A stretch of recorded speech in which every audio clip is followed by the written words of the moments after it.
तो कैसे हैं आप लोग? Keep it real.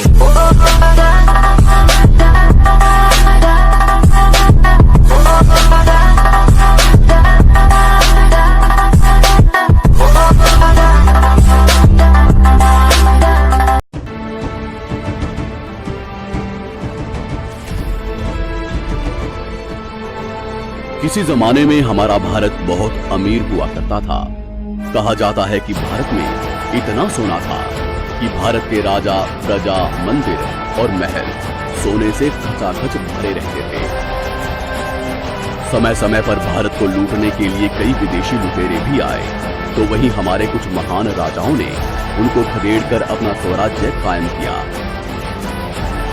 पर बदलते समय में भारत में अंग्रेज आ चुके, जिन्होंने भारत में अंग्रेजी साम्राज्य खड़ा करके भारत को फिर से गुलाम बना दिया। इन विदेशियों को भारत से भगाने के लिए कई बहादुर योद्धाओं ने अपना जीवन कुर्बान कर दिया।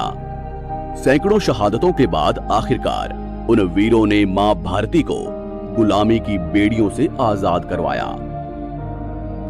आज के इस वीडियो में हम उन्हीं वीरों के वंशजों की बात करेंगे। उन महान वंशजों को हम देखेंगे जिनके दादा परदादा अपनी अंतिम सांस तक भारत को आजाद करवाने के लिए लड़ते रहे। उम्मीद है मां भारती के सच्चे देशभक्त इस वीडियो को लाइक जरूर करेंगे। चलिए शुरू करते हैं। सरदार भगत सिंह के वंशज। लिख रहा हूं मैं अंजाम जिसका कल आगाज आएगा, मेरे लहू का हर एक कतरा इनकलाब लाएगा। अहिंसा ने मेरे वतन को लंगड़ा कर डाला, आजादी मांगने से नहीं छीनने से मिलती है। ये शब्द थे शहीद आजम भगत सिंह के। भगत सिंह का जन्म सितंबर सन 1907 में गुलाम भारत के लायलपुर जिले के एक क्रांतिकारी सिख जट परिवार में हुआ था।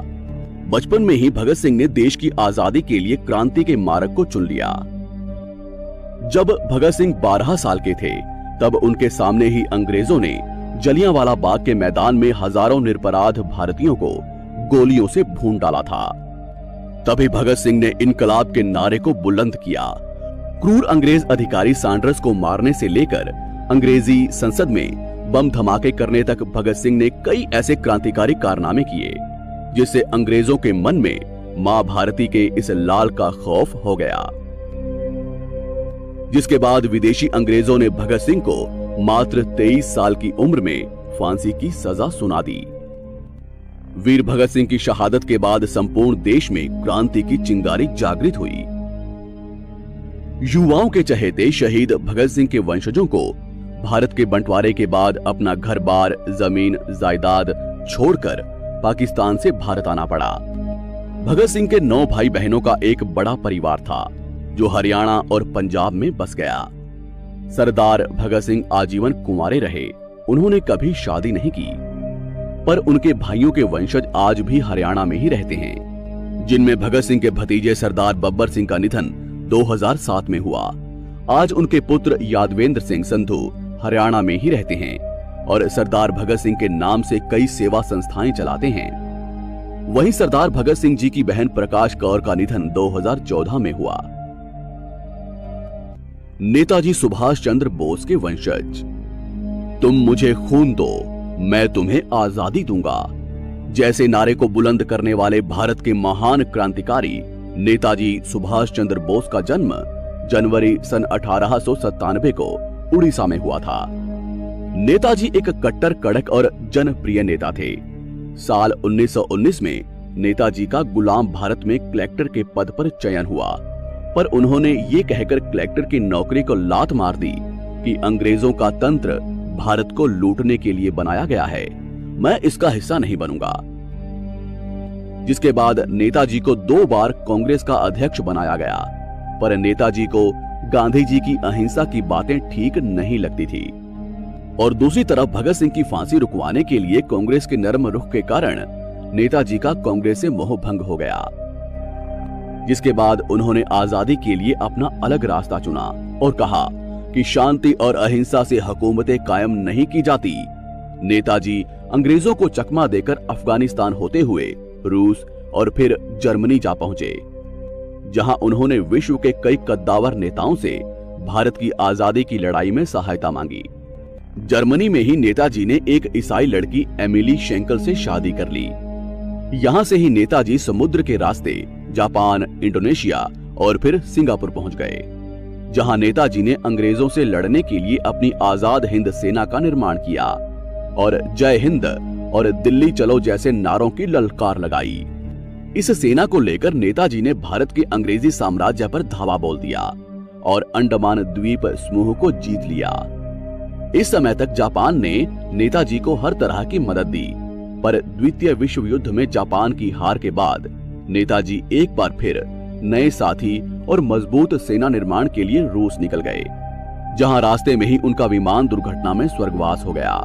आज नेताजी के वंशज बंगाल और जर्मनी में रहते हैं। नेताजी के बड़े भाई शरत चंद्र बोस के पोते चंद्र कुमार बोस आज बंगाल में ही रहते हैं और भारतीय जनता पार्टी के नेता हैं। वहीं नेताजी की ईसाई पत्नी एमिली से उनको अनीता नाम की एक लड़की हुई, जो वर्तमान में जर्मनी में ही रहती है।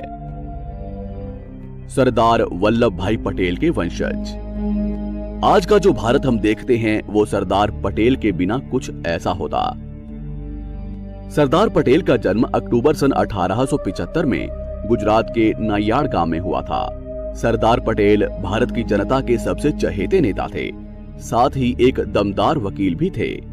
पटेल साहब का शुरुआती जीवन भारत की आजादी के संघर्षों में बीता।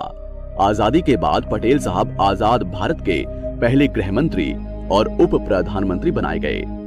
इस पद को पाने के बाद पटेल ने सबसे पहले गुजरात के सोमनाथ मंदिर को शुद्ध करवाकर उसका पुनः निर्माण करवाया। बाद में सरदार पटेल ने भारत की बिखरी हुई रियासतों को एक करके आज के विशाल अखंड भारत का निर्माण किया। साल 1950 में पटेल साहब का दिल का दौरा पड़ने से स्वर्गवास हो गया। सरदार पटेल के एक बेटा डाया भाई पटेल और एक बेटी मणिबेन पटेल थी। मणिबेन पटेल आजीवन कुंवारी रही और भक्ति में जीवन बिताया, जबकि डाया भाई पटेल राजनीति से जुड़ गए, पर समय के साथ उन्होंने राजनीति त्याग कर मुंबई की एक बीमा कंपनी में नौकरी करना शुरू कर दिया।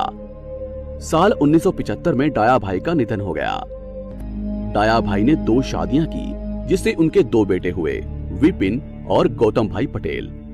आज सरदार पटेल के पोते गौतम भाई पटेल अपनी पत्नी और बच्चों के साथ अमेरिका में रहते हैं, जबकि विपिन भाई स्वर्गवासी हो चुके हैं। सरदार पटेल जैसे महान नेता के वंशजों ने अज्ञात कारणों से राजनीति से दूरी बना ली।